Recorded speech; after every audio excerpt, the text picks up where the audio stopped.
तन्वी की आंखों में डर साफ साफ झलक रहा था और विद्युत गाड़ी के अंदर गुस्से में चुपचाप बैठा हुआ था। वहां मौजूद सारे लोग विद्युत के बिहेवियर को अच्छे से जानते थे। उसके गुस्से के डर से सबकी सांसें कुछ देर के लिए रुक गई।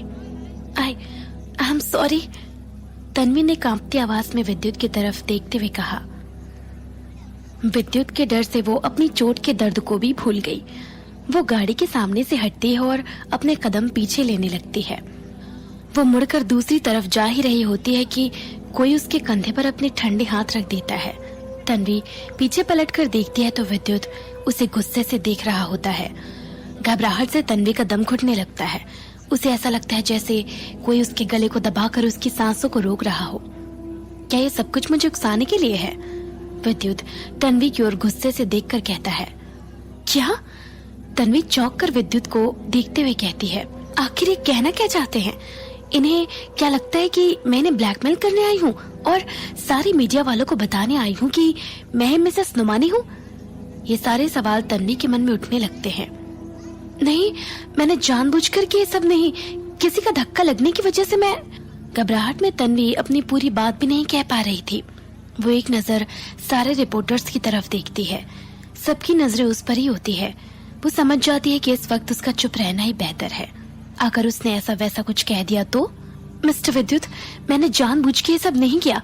मेरा आपको नाराज करने का कोई इरादा नहीं था। मैं तो बस यहाँ आपके इंटरव्यू के लिए आई थी। क्या आप हमें बता सकते हैं कि आखिर मिसेस नुमानी कौन है? बात को घुमाते हुए तन्वी अपने रिपोर्टर वाले अवतार में विद्युत से सवाल करती है। तन्वी घबरा कर एक नजर उसकी तरफ देखती है। विद्युत वैसे ही खड़ा रहा। उसकी आंखें समुद्र की तरह गहरी और शांत थी। तन्वी मन ही मन ये सोचने लगती है कि कितना अच्छा हो अगर गुस्से में विद्युत उसे धक्के देकर वहां से निकाल दे। इतने में गाड़ी के अंदर से किसी लड़की की आवाज आती है। मिस्टर विद्युत, माफ कर दीजिए बेचारी को। देखिए, आपके गुस्से से सब कितना डरे हुए हैं। इतने सारे लोग आपसे बस मिसेस नुमानी के बारे में ही जानना चाहते हैं। आप सबको बता क्यों नहीं देते मिसेस नुमानी के बारे में? तन्वी ने गाड़ी के अंदर से आती आवाज की तरफ देखा। कार की पिछली सीट पर विद्युत की फिल्म की को स्टार यामिनी सहाय बैठी थी। तन्वी एक तरफ विद्युत और दूसरी तरफ यामिनी को देखती रहती है। ये दोनों एक साथ एक ही गाड़ी में? आखिर क्यों? कल भी मिस्टर विद्युत आधी रात को घर से चले गए थे। क्या वो यामिनी के साथ थे? ये सारे सवाल एक एक कर तन्वी के मन में उठने लगते हैं। वहीं यामिनी और विद्युत को एक ही गाड़ी में देखकर सारे रिपोर्टर्स के बीच गॉसिप शुरू हो जाती है।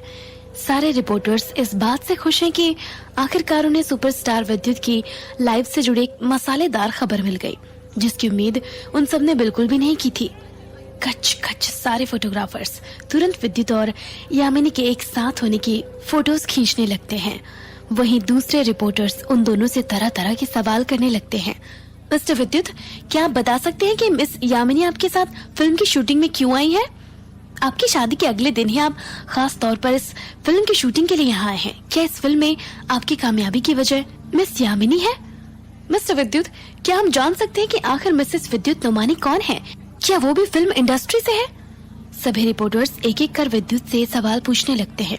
विद्युत बिना कुछ रिएक्ट किए चुपचाप उसी जगह खड़ा रहता है और आखिरकार रिपोर्टर्स को देखते हुए अचानक से बोलता है, आप लोग काफी क्यूरियस हैं मेरी पर्सनल लाइफ के बारे में जानने के लिए। वैसे आपके सारे सवालों का जवाब यही मौजूद है। विद्युत के ऐसा कहते ही तन्वी शॉक्ड हो जाती है।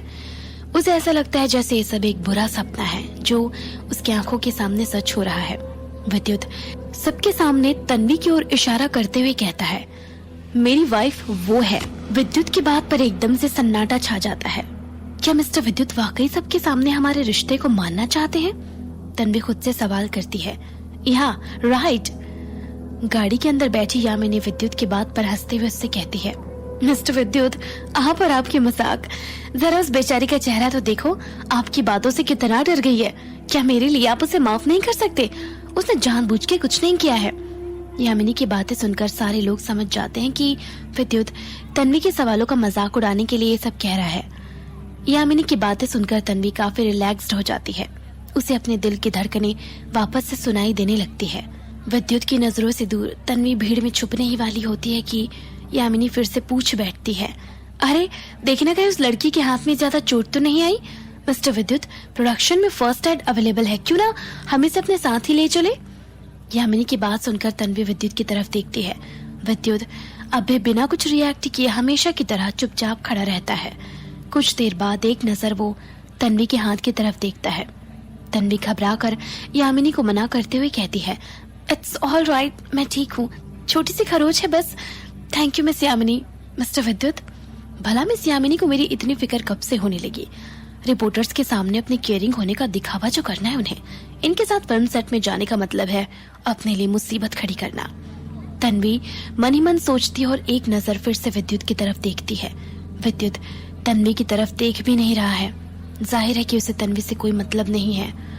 ओके देन, आगे से अपना ध्यान रखना और यहाँ आए सभी मीडिया पर्सन्स को thank you all, take care. भीड़ को बाय बोलते हुए यामिनी अपनी गाड़ी के शीशे बंद कर लेती है और गाड़ी फिल्म सेट के अंदर चली जाती है।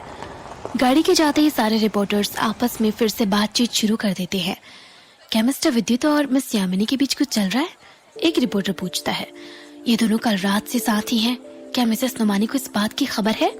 दूसरा रिपोर्टर सवाल करता है। तन्वी इन सारी बातों को नजरअंदाज करते हुए भीड़ से दूर आकर खड़ी हो जाती है। वो एक नजर अपने हाथ में लगी चोट पर डालती है। उसका हाथ एक तरफ से कट गया होता है, जिससे खून बहना भी शुरू हो जाता है। दर्द से तन्वी की आंखें भर आती है।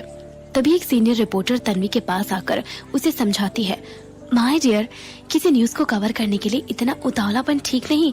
आज तुम्हारी किस्मत अच्छी थी जो मिस्टर विद्युत ने तुम्हारी हरकतों को सीरियसली नहीं लिया, पर ऐसा हर बार होगा ये जरूरी नहीं। तन्वी सिर हिलाते हुए उस रिपोर्टर को थैंक्स बोलती है और मुड़कर आकृति को ढूंढने लगती है। भीड़ में खड़ी आकृति की तरफ उसकी नजर पड़ती है। तन्वी आकृति की ओर बढ़ ही रही होती है कि सामने से फिल्म की क्रू मेंबर कविता उसके पास आ जाती है। तन्वी को एक तरफ लाकर कविता उससे कहती है, तुम ही हो ना जिसके हाथों में चोट लगी है, चलो मेरे साथ अंदर चलो। इससे पहले कि तन्वी उसे मना करती, कविता उसके पास आकर उसके कानों में धीरे से कहती है, ये मिस्टर विद्युत के ऑर्डर्स हैं। कविता की बात सुनकर तन्वी काफी सरप्राइज हो जाती है। उसे यकीन नहीं होता कि विद्युत को उसकी इतनी फिक्र भी हो सकती है। एक पल के लिए तो उसे ऐसा लगता है कि उसका सारा दर्द कहीं गायब हो गया। क्या वाकई मिस्टर विद्युत को मेरी फिक्र है? इसका मतलब वो जैसे दिखते हैं असल में उतने बुरे नहीं। अपने मन में ये सब सोचते हुए तन्वी कविता के साथ फिल्म सेट के अंदर चली जाती है। फिल्म सेट पर तन्वी बिना नजर उठाए कविता को फॉलो कर रही होती है। कुछ दूर चलते ही पीछे से यामिनी की आवाज आती है, अरे तुम आ गई? यामिनी तन्वी से मुस्कुराते हुए कहती है, वैसे तो तुम्हारी चोट बहुत गहरी नहीं है, पर अगर इसे बिना दवाई लगाए ऐसे ही छोड़ दोगी तो चोट के निशान तुम्हारी बॉडी में आगे चलकर भी रह जाएंगे। इसीलिए मैंने तुम्हें फिल्म सेट के अंदर बुलवाया है। इसका मतलब मुझे अंदर मिस यामिनी ने बुलाया। तभी मैं कहूँ कि अचानक मिस्टर विद्युत को मेरी फिक्र कब से होने लगी। मुझे फिल्म सेट के अंदर मिस यामिनी के कहने पर लाया गया है। अपने ख्यालों से बाहर निकलकर तन्वी यामिनी को थैंक्स बोलती है। अरे इसमें शुक्रिया कैसा, इतना तो कोई भी किसी के लिए करेगा। तुम्हें जल्द से जल्द वैनिटी रूम में जाना चाहिए, फर्स्ट एड वहीं पर है। यामिनी मुस्कुराते हुए तन्वी से कहती है। कविता के साथ तन्वी ब्रेक रूम की तरफ चली जाती है। तन्वी के जाने के बाद भी काफी देर तक यामिनी उसी जगह पर यूं ही खड़ी रहती है। उसे बार बार वो बात याद आ रही थी कि कैसे विद्युत ने कविता से कहकर तन्वी को सेट के अंदर बुलवाया। आखिर मिस्टर विद्युत को इस रिपोर्टर के लिए इतनी सिंपैथी क्यों है? वो तो कभी भी ऐसे नहीं थे, यामिनी ने सोचा। वहीं तन्वी कविता के साथ फिल्म सेट के एक वैनिटी में आकर बैठ जाती है। फर्स्ट एड का बॉक्स उसके सामने ही रखा होता है। प्रोडक्शन की कॉल आने की वजह से कविता तन्वी को अकेला छोड़कर वैनिटी से बाहर चली जाती है। अपने सामने पड़े फर्स्ट एड से तन्वी दवाएं निकालकर अपनी चोट पर लगाने लगती है और अपने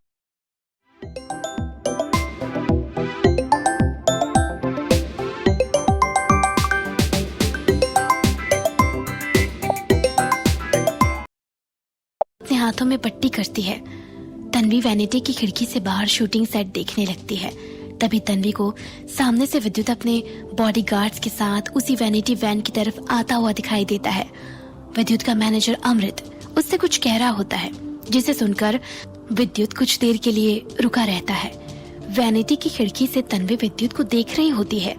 फिल्म की शूटिंग के लिए तैयार होने के बाद विद्युत और भी ज्यादा डैशिंग, हैंडसम और गुड लुकिंग लग रहा था। उसे देखते हुए तन्वी एक पल के लिए कहीं खो सी जाती है।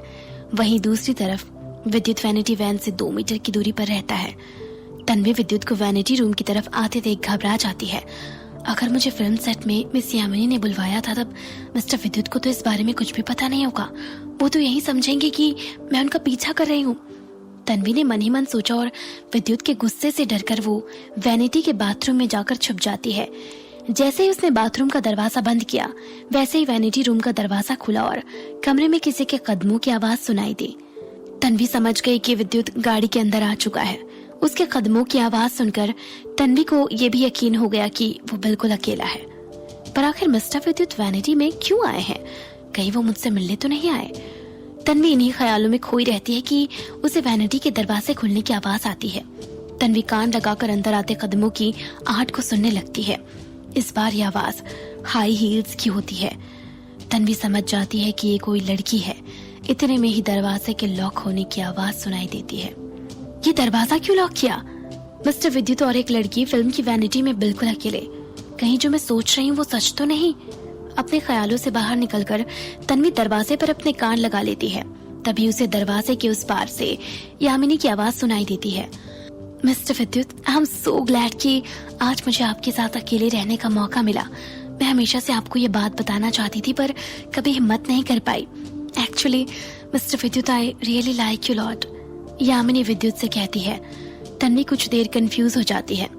तो ये दोनों क्या सिर्फ बातें करने के लिए पूरे फिल्म क्रू से छुपकर एक वैनिटी में बैठे हैं? क्या ये कन्फेशन था? जरूर इन दोनों के बीच कुछ चल रहा है। तन्वी ये सब सोच ही रही थी कि उसने ना चाहते हुए भी बाथरूम का दरवाजा खोलकर एक नजर विद्युत और यामिनी की ओर देखा। वो देखती है कि यामिनी की बातों का विद्युत पर कोई असर नहीं पड़ रहा था। वो अब भी बड़े आराम से बिना कोई रिएक्शन के एक जगह बैठा हुआ था। तभी विद्युत एक नजर बाथरूम के दरवाजे की ओर देखता है।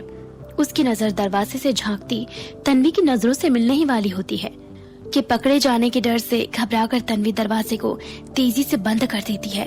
धम। दरवाजे की उस आवाज को सुनकर यामिनी गुस्से से कहती है, कौन है वहाँ? उस वक्त तन्वी को ऐसा लगता है कि उसकी इस बेवकूफी के लिए उसके हाथों को काट कर कहीं फेंक देना चाहिए। आखिर क्यों उसे विद्युत का रिएक्शन देखने में इतना इंटरेस्ट था? क्या जरूरत थी उसे दरवाजे को खोलने की? वैसे मिस्टर विद्युत के चेहरे से साफ पता चल रहा था कि उन्हें इस बात का पूरा अंदाजा था कि वैनिटी में उनके और यामिनी के अलावा कोई तीसरा जरूर है। तन्वी ने सोचा। यहाँ बस इतना ही।